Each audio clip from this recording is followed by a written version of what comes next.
Okay, good morning all of you. We will start page number 110. Okay, कल हमने आपको homework दिया था मैंने जाना पाठ में से ऐसे शब्दों की सूची बनाओ जो पक्षियों के लिए इस्तेमाल होते हैं। तो आपने पाठ पढ़ा है, हमने आपको पाठ को समझाया है। इसमें हमें ये देखना है कि कौन कौन से पक्षी हैं जिसके बारे में देखा है, जाना है और आपको बताना है। ठीक है, तो आपने ये होमवर्क में था, बट हमने ये भी कहा था कि आज हम आपको इसे करवाएंगे। ठीक है, तो हम अभी इसे राइट करवा रहे हैं।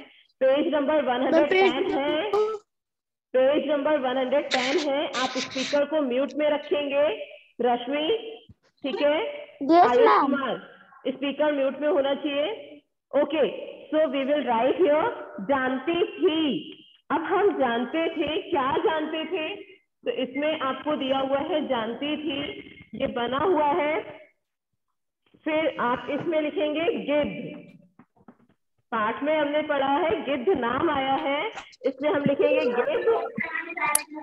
पढ़कर मालूम हुआ, पढ़कर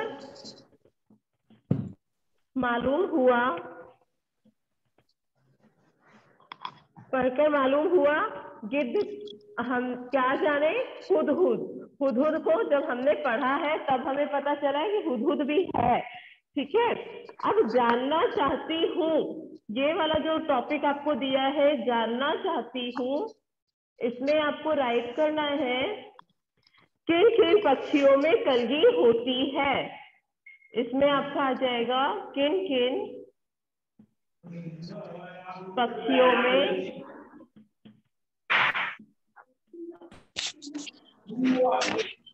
ये किसके साइड से स्पीकर ऑन है? क्यों अनुराग, अनन्या?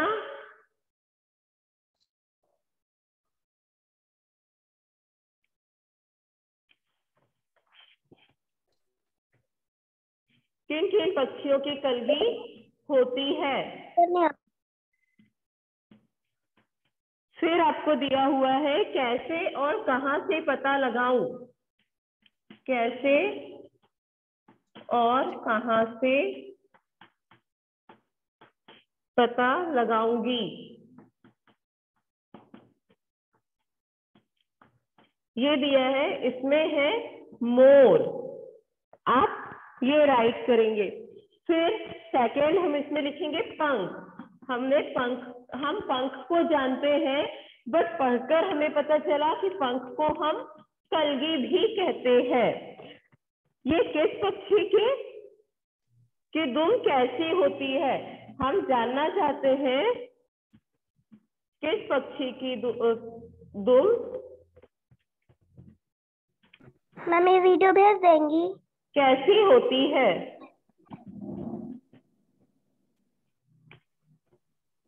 मैम ये वीडियो भेज देंगी? इसे हम जानेंगे पुस्तकालय।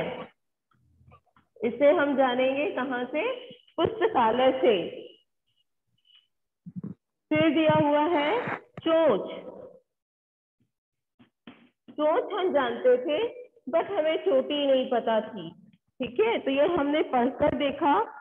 उसका रंग और आकार कैसा होता है?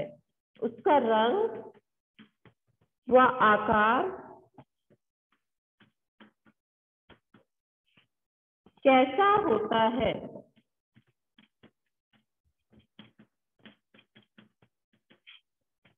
पक्षी संग्रहालय। हम कहाँ जाएंगे? पक्षी संग्रहालय का मतलब है जहां पर पक्षी होते हैं, मीन्स जू। ठीक है, तो पक्षी संग्रहालय। फिर दुम। दुम हम जानते थे, बट पढ़कर भी हमें कुछ पता नहीं चला वो दुम ही है, इसलिए हमने इसे ब्लैंक छोड़ दिया है। अब इसमें हम ये भी लिख सकते हैं, ये जो हमने लिखा है ना किस पक्षी की दुम कैसे होती है, ये आपका दुम में ही आ जाएगा। किस पक्षी की उसका दुम कैसी होती है। ठीक है, और ये कैसे पता चल सकता है? पुस्तकालय से। ये हमें पुस्तकालय से पता चलेगा। ठीक है, अभी सिंह आप स्पीकर को म्यूट में कर रहे हो बेटा? तो आप इसमें लिख लेंगे, यही आ जाएगा, किस पक्षी की दुम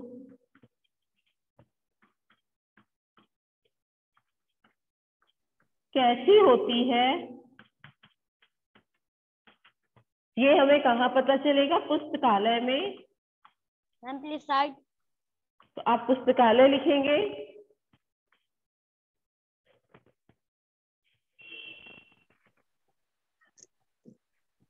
फिर है अंडे। अंडे हम जानते थे, बट चैप्टर को रीड करके भी हमें कुछ नहीं मिला है, लेकिन हम इसमें लिख सकते, जानना चाहते हैं अंडे कैसे होते हैं।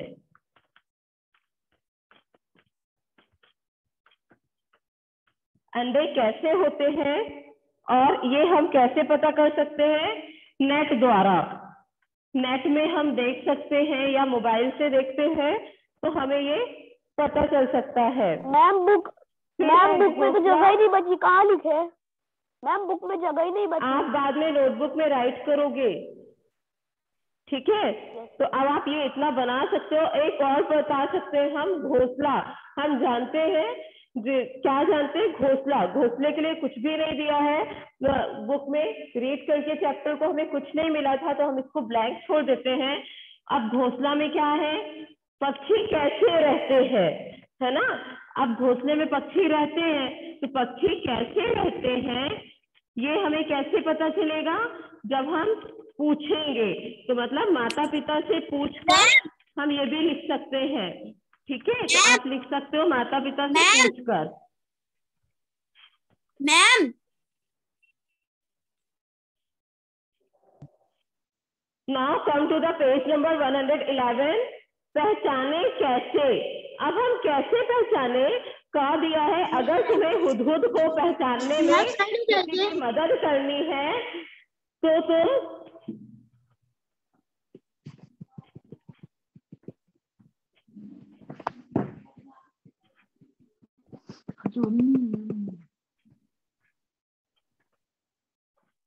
अगर तुम्हें हुदहुद को पहचानने में किसी की मदद करनी है तो तुम उसे कौन कौन सी बातें बताओगे? 4 और 5 वाक्यों में लिखना है, ठीक है? तो हमें क्या करना है? 4 से 5 वाक्यों में लिखना है। आप अगर आप किसी को बताते हैं कि हुदहुद क्या है, कैसा पक्षी है, वो कैसा दिखता है, तो आप इसे कैसे बताओगे उसे, ताकि वो पहचान जाए? तो आपको उसके लिए 4 से 5 सेंटेंस बताना है, ठीक है? तो हम इसके लिए आपको सेंटेंस राइट करवा रहे हैं, आप इसे नोटबुक में राइट करोगे। क्वेश्चन है, फेयर में करना है मैम।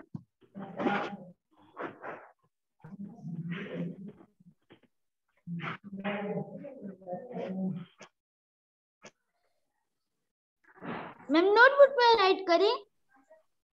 नोटबुक में राइट करना है, ठीक है? मैंने आपसे कहा ना आपको नोटबुक में राइट करना है, तो नोटबुक की मीनिंग क्या है बेटा? कि आप हिंदी की नोटबुक ओपन करो और उसमें राइट करो। पर्टिकुलर आप एक एक करके बार बार आप मुझसे पूछ रहे हो, तो मैं पढ़ाऊं या फिर आपको यही बता दूं? एक बार मैं आपको क्लियर कर रही हूँ, कॉन्सेप्ट बता ही रही हूँ कि आप नोटबुक ओपन करो, उसमें आपको राइट करना है।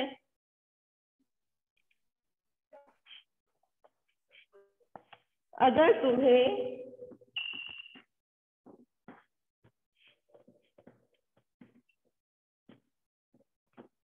हुदहुद को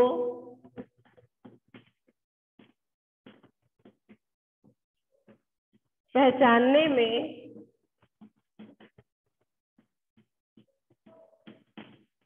किसी की मदद करनी है तो तुम उसे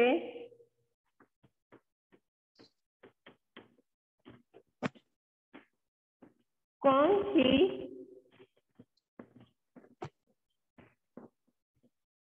बातें बताओगे?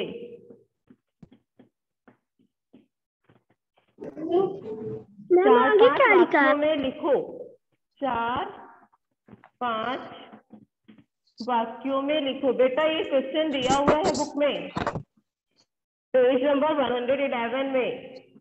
4-5 वाक्यों में लिखो। हमें 4 से 5 वाक्य लिखना है, तो हम क्या लिखेंगे?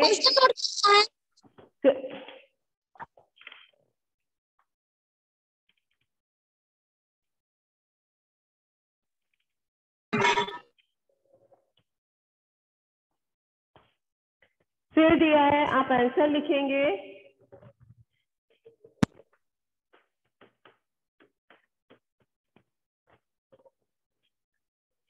हुदहुद का फर्स्ट सेंटेंस है, हुदहुद का गुड मॉर्निंग मैम। सारा शरीर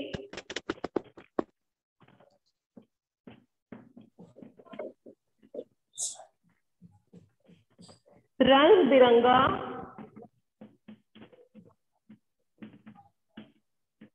और चटकीला होता है।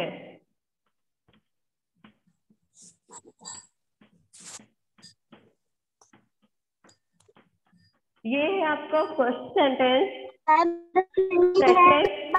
सेकेंड सेंटेंस है,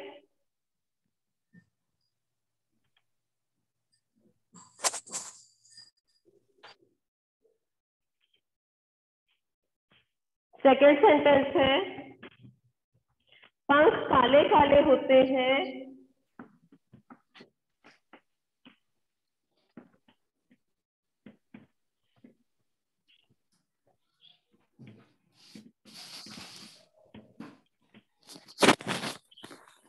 जिन पर मोटी सफेद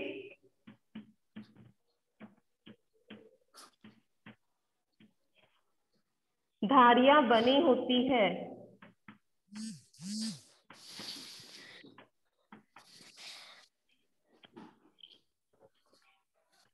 ये है सेकंड सेंटेंस। थर्ड है, दुम का भीतरी हिस्सा, दुम का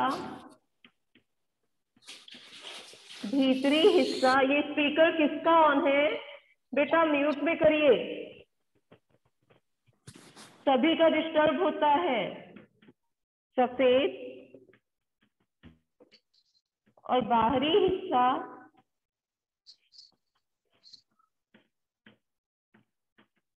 काले रंग का होता है।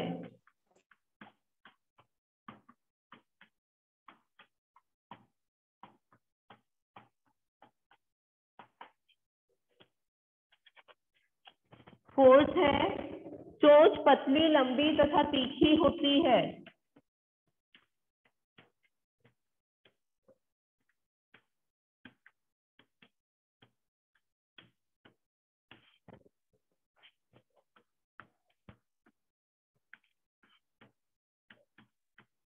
ये 4 सेंटेंस हमने आपको राइट कराए। हमें 4 या 5 सेंटेंस में लिखना है, तो हमने 4 और 5 सेंटेंस में आपको राइट करा दिया। फर्स्ट है, हुदहुद का सारा शरीर रंग बिरंगा और चटकीला होता है। सेकेंड है, पंख काले काले होते हैं जिन पर मोटी सफेद धारियां बनी होती हैं। दुम का भीतरी हिस्सा सफेद और बाहरी हिस्सा काले रंग का होता है। फोर्थ है, चोंच पतली लंबी तथा तीखी होती है। ठीक है, ये आपको राइट करना है। नेक्स्ट क्वेश्चन है, अब कौवे या कबूतर को पहचानने के लिए 4-5 बिंदु लिखो। यह लिखने के लिए तुम्हें इन पक्षियों को कुछ समय तक बहुत गौर से देखना होगा। आपको कौवे और कबूतर दोनों को ध्यान से थोड़ी देर तक देखना है और बताना है कि कौवे को और कबूतर को हम कैसे पहचानेंगे, इसके लिए आपको बताना है। तो हम आपको राइट करा रहे हैं। क्वेश्चन आप लिखोगे, कौवे या कबूतर को मैम ये क्वेश्चन है पहचानने के लिए, यस मैम ये प्रश्न नंबर कितना है? पहचानने के लिए, सेकंड है, पहचानने के लिए 4-5 बिंदु लिखो। आपको क्वेश्चन सिर्फ इतना ही राइट करना है, ठीक है, कि हमें कौवे और कबूतर को पहचानना है। तो उसके लिए हम कैसे पहचानेंगे, उसमें क्या क्या डिफरेंस है, हम कैसे जानेंगे कि वो कौवा है कि कबूतर है। उसके लिए हमें 4-5 बिंदु मतलब पॉइंट लिखने हैं। तो हम राइट कर रहे हैं। सबसे पहले हम कौवे के बारे में लिखते हैं, कौवे, ठीक है। हम पहले कौवे के बारे में लिखेंगे। कौवे, कौवे का रंग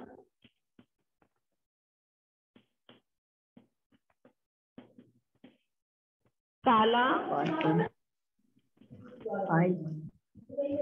कौवे का रंग काला, कौवे का रंग काला होता है। मैम उत्तर है, मैम उत्तर है। बेटा मैं बोल तो रही हूँ कि आंसर ही तो लिखा रही हूँ। कौवे का रंग काला होता है।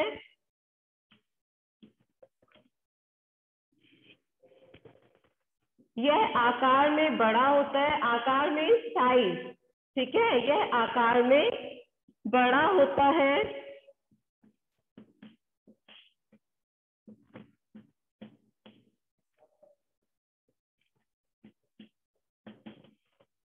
काव काव करके बोलता है, काव काव बोलता है।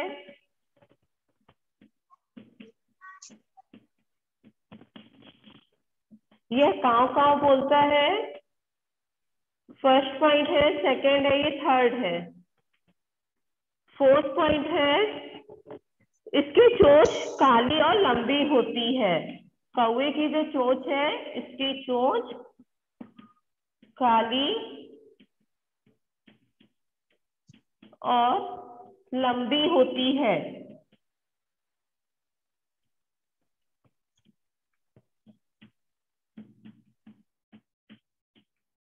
ये कौवे के लिए हुआ। अब है कबूतर। कबूतर को हम कैसे पहचानेंगे, तो कबूतर के लिए भी है। कबूतर का रंग, आपने अभी ठंड का टाइम चल रहा है तो सभी के घर पर लगभग आग बनती है, सब लोग सिकाई करते हैं। तो जो आग है उससे जो राख बनती है वो ग्रे कलर की होती है। तो कबूतर का कलर भी कुछ वैसा ही होता है, ग्रे कलर का होता है। तो हम इसे राइट कर रहे हैं। कबूतर का रंग, कबूतर राख के रंग अर्थात ग्रे कलर मीन्स ग्रे रंग का होता है।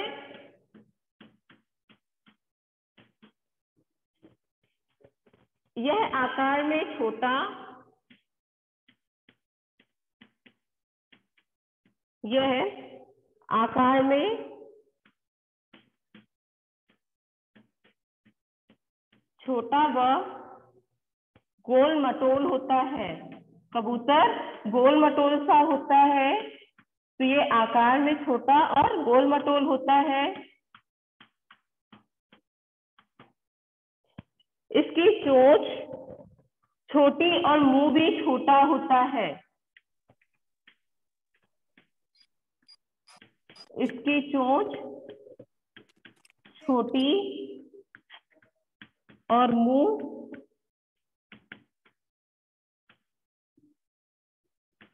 छोटा होता है।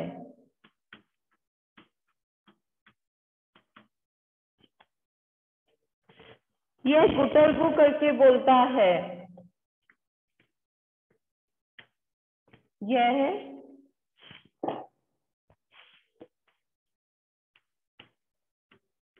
गुटरगू गुटरगू बोलता है।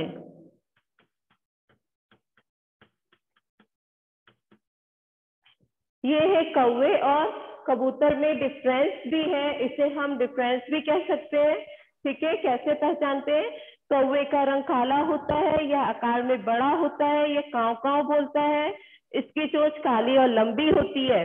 और कबूतर राख के रंग अर्थात ग्रे कलर का होता है, यह आकार में छोटा व गोल मटोल होता है।